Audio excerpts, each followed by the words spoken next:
Good evening, it's 11:45 at night, and I've no money, no food, no internet. Police have blocked me. Well, not the police, I don't know who's blocked me. I can't get on the internet in my own house, but I've got freedom. What do you need money for?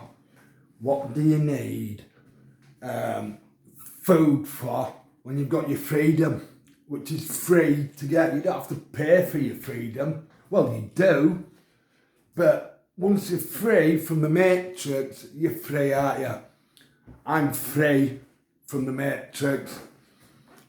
So I've got freedom. Alright, I'll get food. I've got family. That aren't family, that look after me. You don't know who they are. I do, and they do. God bless them, whoever they are. And I'm going into the dark now. Because rather than me talk, because I'm tired, mate. I'm exhausted after a long weekend. Charlie Kirk getting shot, you know what I mean? Took a bullet. The good ones always die young, don't they? Ricky Hatton dying, passing away, you know.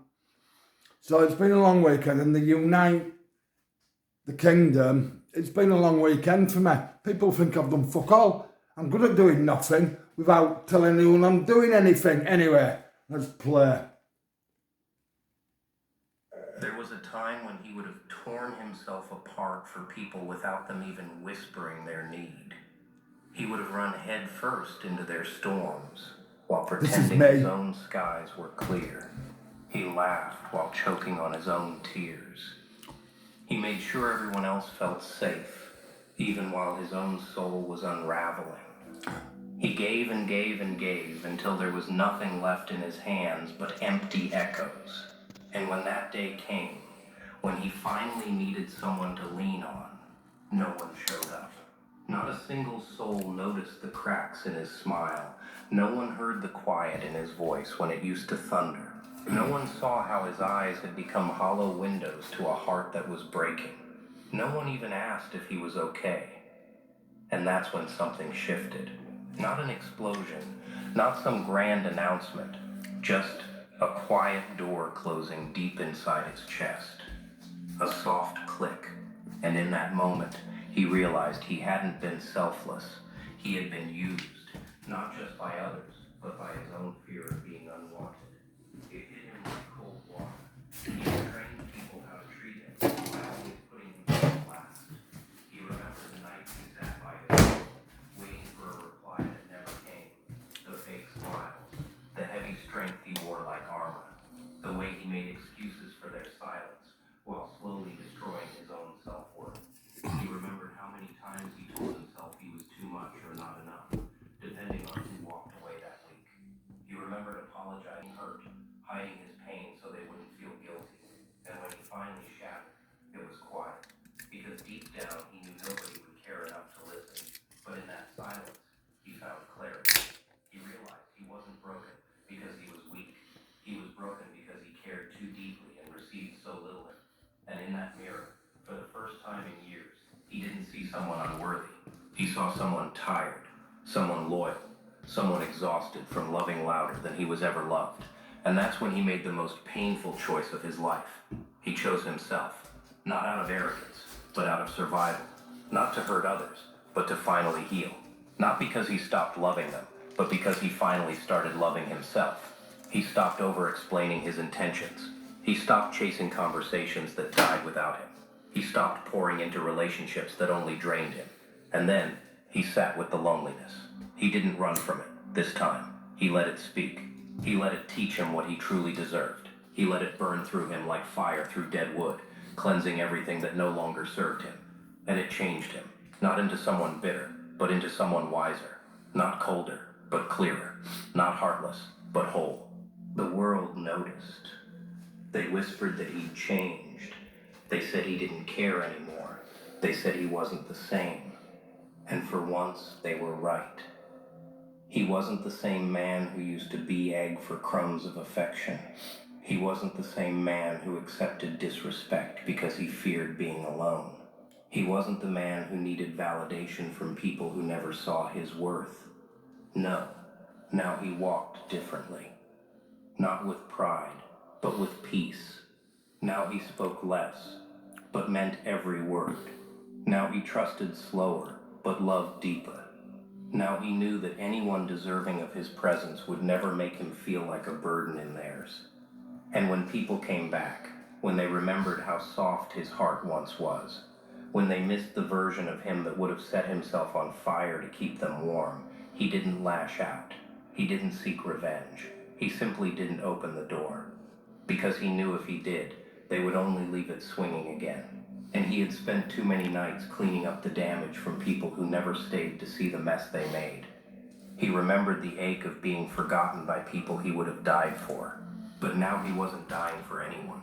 He was living for himself. He started rebuilding his soul like a man repairing a ship in the middle of the sea, piece by piece, no longer waiting for rescue. Every scar became a brick in the wall that protected his peace. Not walls to shut love out, but walls to keep his spirit in. The man he was becoming didn't beg. He didn't chase. He didn't cry over closed doors.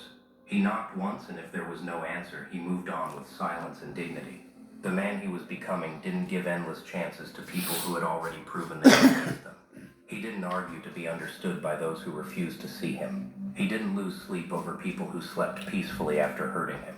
He no longer glorified suffering as proof of love, because he had learned that love without respect is poison, and kindness without boundaries is self-destruction. So he chose himself, and it was the hardest thing he ever did, because his heart still loved deeply. He still remembered birthdays. He still carried hope, but now he gave that love to himself first. Now he was loyal to his own peace, his own growth, his own healing. Now he remembered his own milestones. Now he celebrated his own victories. Now he kept the promises he once broke to himself.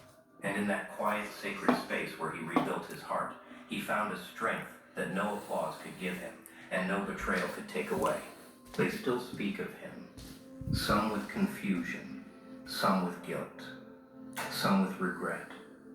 They wonder why he doesn't reach out, why he seems distant, why he feels like a shadow of the man they once knew. But the truth is, he didn't disappear. He simply became too whole for the places that once broke him, too healed for the hands that once dropped him, too focused to look back at the chaos that used to consume him. They will never understand the nights he sat alone, rewriting the story of his life.